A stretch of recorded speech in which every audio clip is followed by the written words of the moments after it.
We're out here this afternoon using the Aqua-Vu pole adapter on the end of a painter's pole. It's common threading, so we can use it on just about any common pole at Lowe's or Home Depot. And what we're going to be doing is we're going to be going under some of these deeper, big old boat docks to see if we've got bass underneath them. We're on a lake that's got some crappies right now, and we're just going to go up and down the shoreline and see what we can find. And using this pole system here, we're able to control the camera and pan these docks without spooking the fish. So we're gonna get poling. There's no way we'd be able to see anything without sticking the camera way up under there. And right now it looks like this one's empty. And that's okay, because what we're doing is we're eliminating water and we're eliminating docks for when we want to come back out and fish. So what we'll do is we'll slide around, we'll check each corner of these docks and find out, see if the fish are hitting specifically in one little corner, because typically that's what we find when we're out here checking these docks out. So another thing I like to do with this pole adapter and pole system is after I'm done checking out a dock, usually you've got shoreline obviously in between the dock spaces. So what I like to do is just kind of hang the pole over the side, get it at an angle where I can see what's going on, and then I'll just put my trolling motor on cruise and I'll just kind of pan the shoreline, and usually there might be something that might jump out that I didn't know was down there that I can't visually see, but I'll be able to see it with the camera. And go down, I can see boulders here. I've got a pretty deep drop, but what I'm able to see on the camera is that those boulders kind of extend out, and then there's a transition where the boulders stop and there's a little sand line. And what I'm hoping to see here is maybe some spawning fish. We're a little early in the season here, so it's a good way to kind of scan shorelines in between docks as well. So big bass on a log right here. Oh, cool. Or actually, is that an irrigation pipe? Not irrigation, we're not in a farm field. It's coming to get some water to some of these houses or something like that from the mainland, but it's definitely holding fish. We got some bass hanging on that. Right at the mouth of this canal. I never knew that was there. I always thought it was a log, because sometimes you can visually see it. So another aspect, like I said, we're kind of right before the largemouth spawn. You can kind of scan too these shorelines, these mouths of these lagoons where the bass are going to kind of set up to spawn, and just kind of check to see. It looks like we've got some spread out gravel where they might be just starting to get their beds ready. So definitely something. We got some timber on the bottom. But even though we're in a shallow lagoon, like I said, with just a little ripple, I'm able to get a much clearer picture of what's going on the bottom of the lake here than I am with my, I've got pretty decent sized or decent polarized glasses on. So it's not just a deep water application. I mean, you can use this when it's shallow, when you've got a little ripple that kind of impedes your view. Oh, there we go. We got a school of some, looks like little bass. Oh yeah, a whole bunch of them going through. Oh, cool. Yep. And that's something I'm looking over the side. I can just barely see some tails, but I can see the whole, I can see a lot more fish are down there than what I can see with my naked eye here. Ooh, there's a good one. I'd take that one in a tournament. And it almost seems too, when you let things settle down, these bass are almost swimming up to the camera right now. I mean, I can see them sitting right here.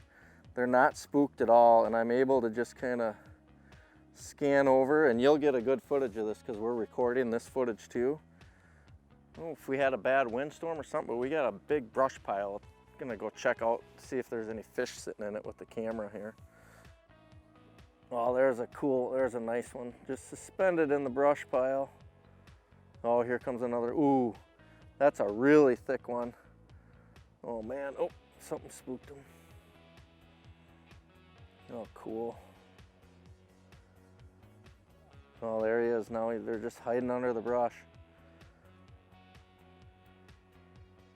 Oh, that was cool. There's like 15 bass in there that we couldn't see by going up in there tight with this camera. we were able to find loads of bass in there that we didn't see, and we wouldn't have been able to see if we weren't able to kind of stick and nose our way around in there. So that was really cool. There we go. 2 of them. Yeah, there you get it. Just loaded with bass in here. All right, well, we just got back into another little cut here, and we can visually see a bed. We don't see a fish on it, but what I want to do is just take the camera and get a close-up view and see what that bed looks like. Let's take a peek. Oh yeah, right next to that big boulder. So that's another thing you can do when you're looking for spawning fish. They like to make these beds right up next to big boulders or other pieces of big structure, and that's what we've got here. You can see I got the big boulder on the camera, and then you can kind of see, and I'm gonna stick this close. Here, let's turn it over. Just a bunch of scattered rock and sand. And what this shows you, you can see how the rocks are really light, so when you're bed scouting, that's what you're seeing is those light rocks that those fish fan away and make room for those eggs to go up and get. So that was cool. Let's take a peek at this dock. What these docks do is they kill the sunlight. You can kind of see where the sandy patches are underneath the docks, and you can see it really well with the camera of where the weeds stop growing, and that's typically where they like to hang. Ooh, there goes a bass, little guy. So I think if I come back to fish this dock and we've got a little wind or I can't really visually see, I'm gonna go to that side because that's where kind of the sandy patch must be, the angle of the sun or something like that. So drop this sucker down and see if we can't find anything out here. Okay, there's the bottom.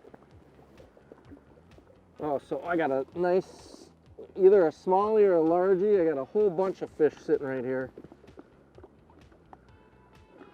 So with this wind, it gets a little trickier too. A lot of times when you're going out pulling, if you've got a tournament partner or somebody that you can go with, it might help to have them kind of run the trolling motor. You can do it alone, but as you can see, I'm fighting the wind a little bit, makes it a little bit more challenging. So what I'm gonna do is I'm gonna go up here and spot lock and go nose into the wind and just see what I can see up here with the camera here. Scanning the whole time. Oh, it's a nice largie. So we got largies out in the coves, and we've got largies out on the rocks here. That's interesting. Ooh, there's some boulders. Oh, here we go. There's a big school of bluegills back there and some bass. Looks like largies out here. Oh, in the shadows. So what I've got is I've got the fish are actually suspended. Earlier this morning they were up tight up against the wall. Now they're out kind of suspended out here. And like I said, I've got the wind and the chop. I can't see them, but I can see them with the camera, and they're just out just about over there. So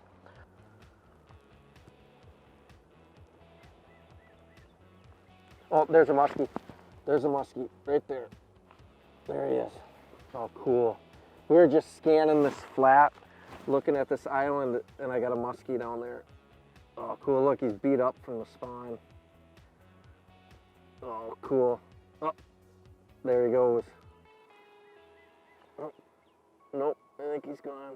Yep. Oh, that was cool. When you're scanning for bass or panfish like we're doing today, when you see those big muskies like that cruising, that's pretty neat too.